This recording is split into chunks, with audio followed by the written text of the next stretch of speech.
All right, at this time we're going to recharge our filter. In our case, on this pool, we have a DEV60 filter, and to recharge it, we have to put in 5 scoops of DE, diatomaceous earth.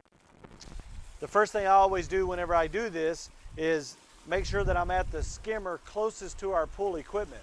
This is important to get the DE to the filter in the most efficient manner.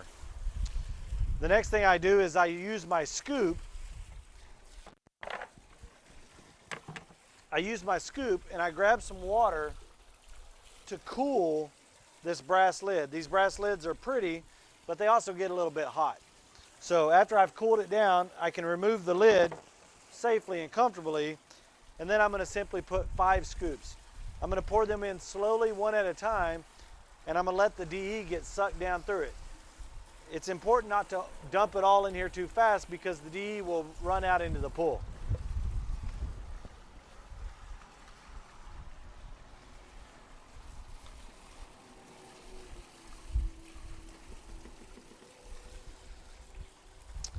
As I'm waiting for that to go down, it's also really important to try not to breathe the DE powder.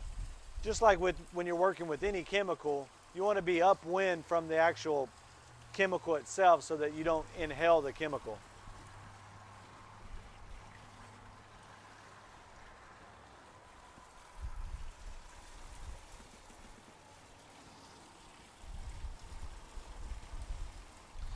When we're done here, I always use my scoop and I take a little bit of water and I wash it off the deck. This helps clean it up and make it clean.